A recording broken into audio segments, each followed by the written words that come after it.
Good morning, Doctor. My name is Yovilyn of Pilker Pharma, a Philippine-owned company that specializes in anesthesia, anti-infectives, and critical care. And I'm here to introduce to you the first line of defense for management of hypertensive emergency in congestive heart failure in the acute coronary syndrome, our intravenous nitroglycerin Nitrosan. It is a clear and colorless isotonic sterile solution for intravenous infusion. It is available in 10 ml ampules containing 10 mg nitroglycerin or glycerin trinitrate. Hypertensive emergencies are common cases dealt by our medical practitioners in the hospital, distinctly in critical care areas. It encompasses a spectrum of clinical presentations in which uncontrolled blood pressures lead to progressive or impending end organ dysfunction or damage.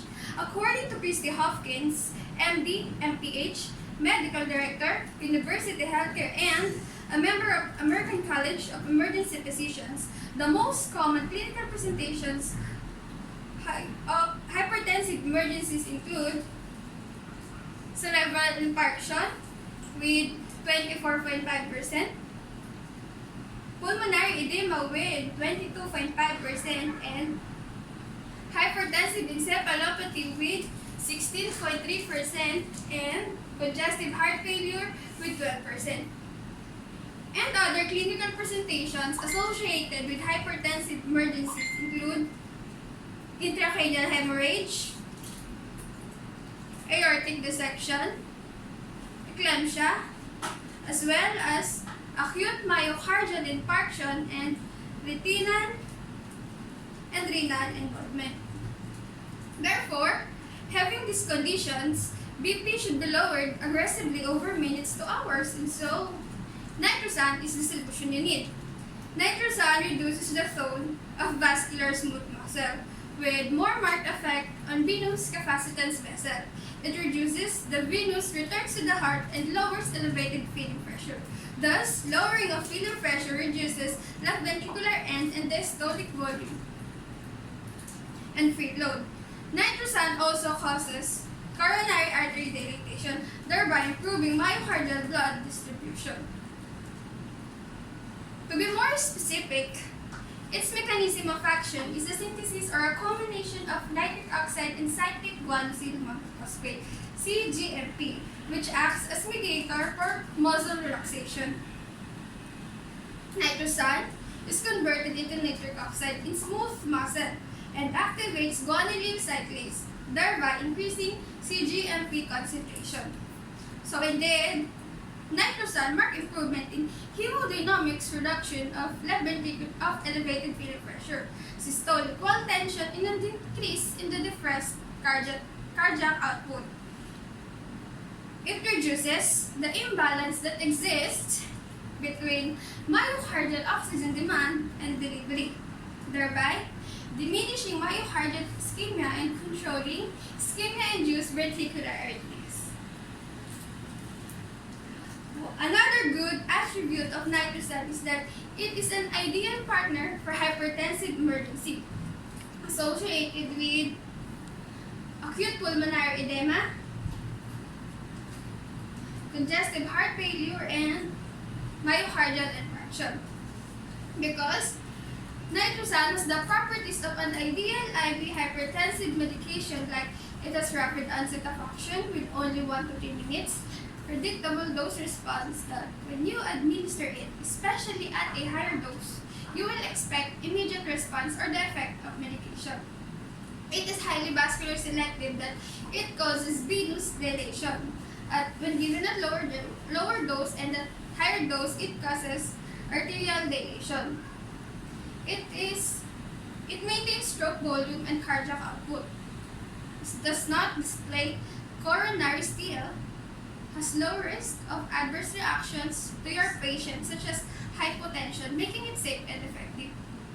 And of course, it is more cost-effective compared to ISDN and nicardipine, with its catalog price of only 490 pesos. On the other hand, On the scale of effectiveness, Nitrosan is incomparable compared to IV nicardipine, for it has strong reduction in preload and afterload, especially at higher doses greater than 250 micrograms.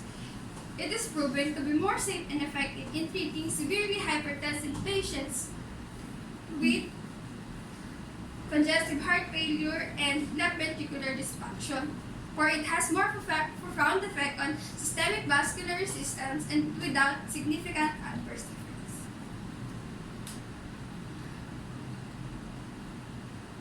Also, Nitrosan is superior choice compared to nicardipine in treating patients with chronic and acute heart failure and myocardial infarction. Why? Because nicardipine produces negative inotropic effect which can further worsen cardiac functions in such patients. In addition to that, nicardipine is contraindicated with unstable angina and immediately following myocardial infarction in such patients. Moreover, in 2009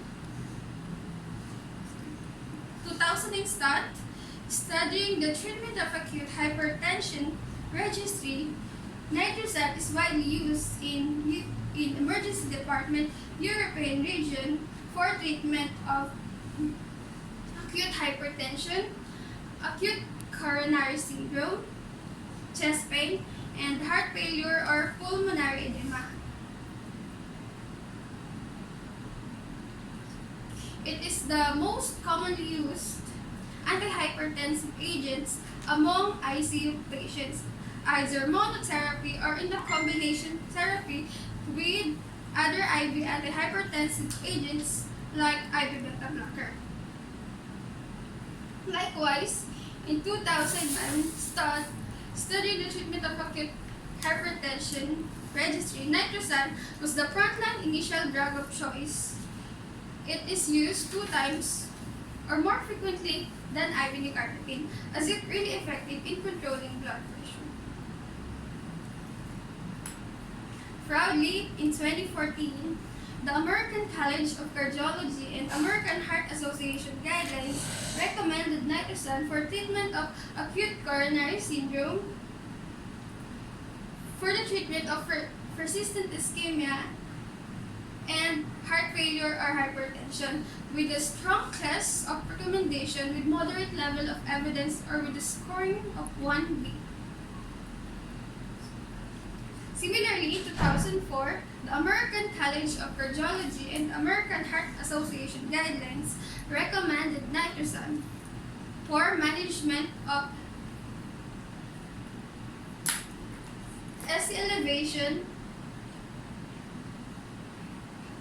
myocardial infarction, with strong class of recommendation with limited to moderate level of evidence or with a scoring of 1C to 1B.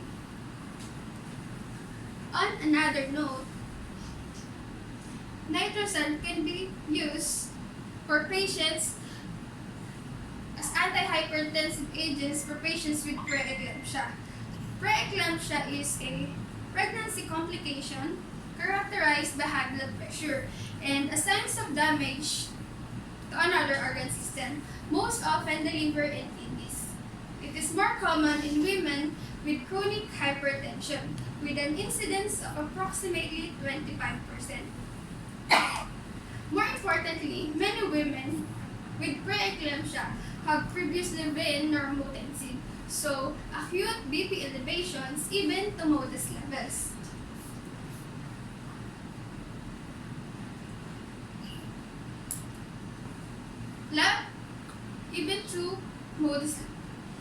Even to modest levels, for example, 150 over 100 millimeter of mercury may cause significant symptomatology and require treatment. Left untreated, preeclampsia can lead to serious or even fatal and complications for both the mother and the baby. Common Common medications that are used to treat preeclampsia include calcium channel blocker like nicardipine and beta blockers such as labetalol and hydralazine. Hydralazine is a direct peripheral arteriolar vasodilator, and in the past was widely used as first-line treatment for acute hypertension in pregnancy. This agent has low onset with 10 to 20 minutes and peaks approximately 20 minutes after administration. One study was conducted by R. Ali and others to compare the effectiveness and safety profile of hydralazine infusion versus nitroglycerin infusion as antihypertensive therapy for acute management of patients with severe preeclampsia. 180 patients were divided into two groups. Either received hydralazine infusion of 1 mg per ml or received nitroglycerin infusion 1 mg per ml, both with an infusion rate of 5 ml per hour.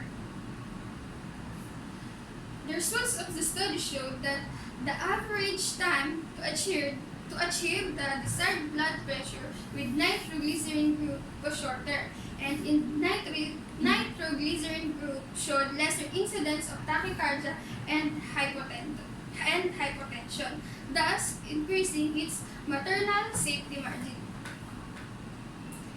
Therefore, in comparison, nitroglycerin would appear to be an ideal agent for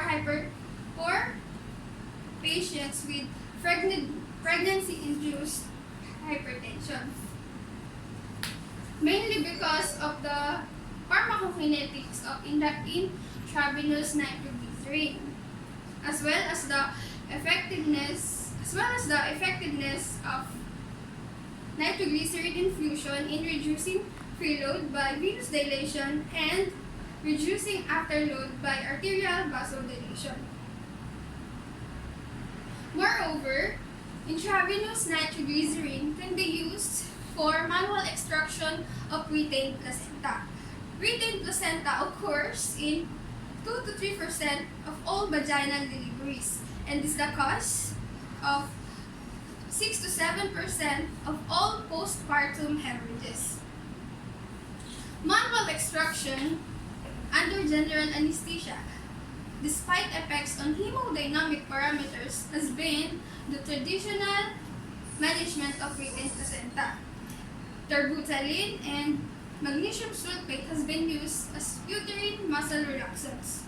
However, such of their side effects include tachycardia, hypotension, thoracic pain, and pulmonary edema can be deleterious and persistent. Study was conducted by P. Cheddery and others. Nitroglycerin for management of retained placenta.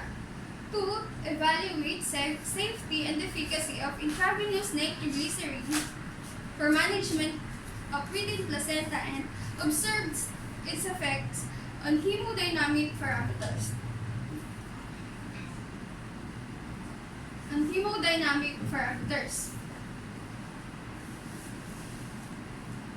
30 patients were given 500 cm³ intravenous bolus crystalline solution for plasma expansion.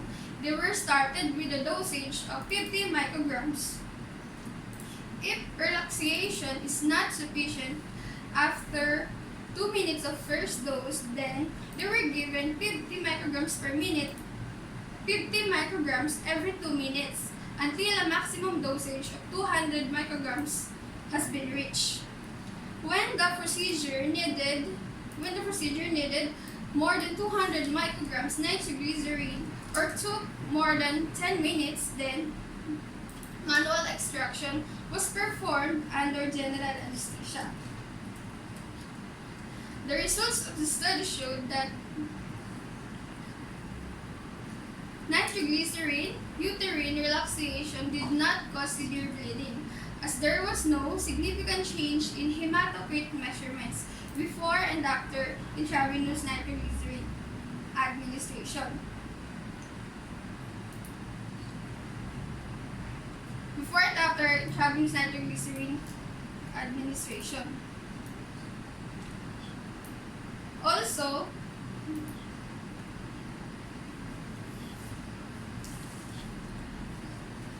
the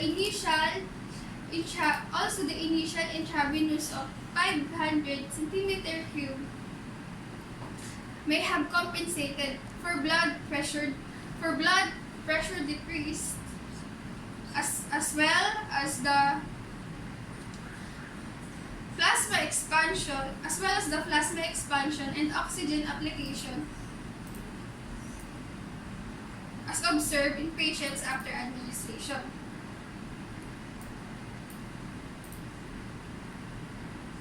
Also, the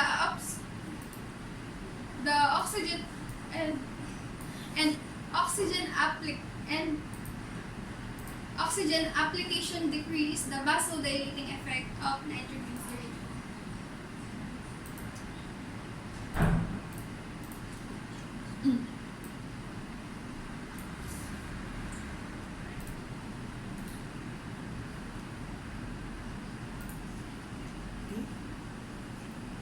For the posology and method of administration, intravenous nitroglycerin can be given as a bolus dose.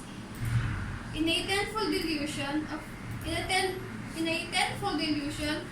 of a concentrated vial, Nitrosan can be used as a push.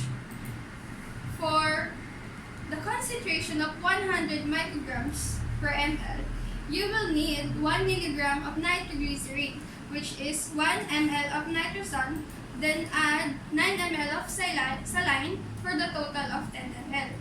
Then give 2 to 4 ml bolus, which is equivalent to 200 to 400 micrograms every 60 seconds to lower blood pressure. Numerous studies have shown that a bolus dose of with a dosage of 0.5 milligram and as high as 2 milligram has been given safely and effectively. One study was conducted by P. Levy and others, nitroglycerin for treatment of severe decompensated heart failure with high-dose intravenous nitroglycerin. Feasibility and outcome analysis. This is to investigate clinically important outcomes associated with addition of high-dose intravenous nitroglycerin. The results of the study showed that the mean dose with a high-dose intravenous nitroglycerin of 6.5 milligram and the mean initial and final IV infusion rate of 23.6 milligram per minute. High-dose nitroglycerin was associated with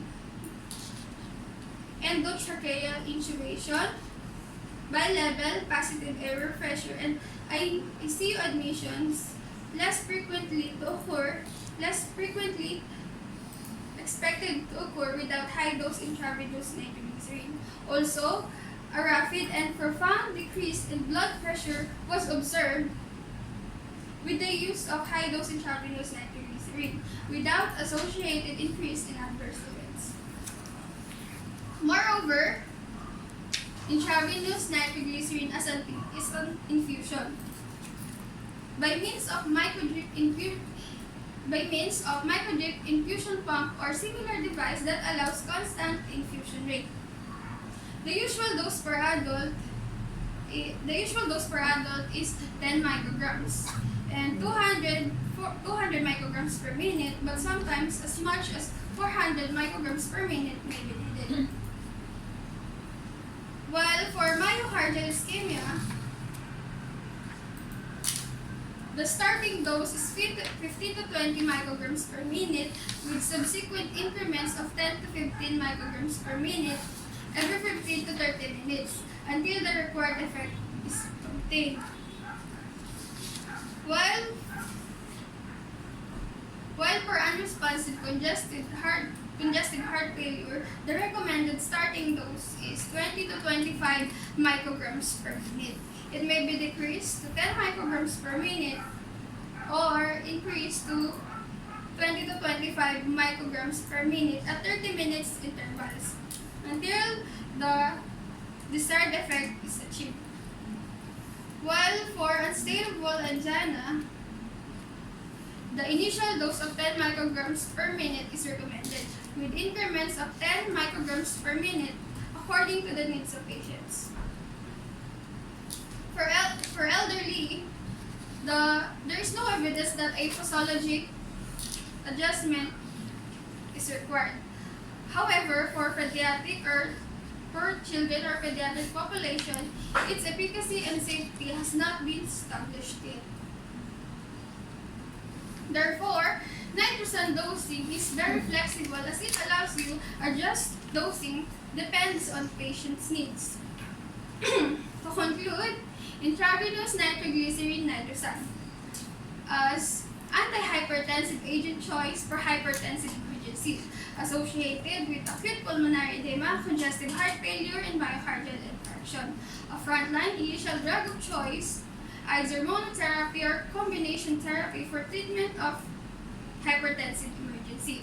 It is proven to be more safe and effective in providing critical hemodynamic support in congestive heart failure and acute coronary syndrome. It is a superior choice compared to IV nicardipine in treating patients with chronic and acute heart failure and myocardial ischemia. High dose is more effective in safe management approach in severely hypertensive patients. And compared to other vasodilators, our nitrosan has rapid onset and short half-life that provides excellent dose flexibility in acute settings. So, to finally end, our nitrosan is the only intravenous nitroglycerin approved by FDA Philippines, carefully evaluated by CEDRS,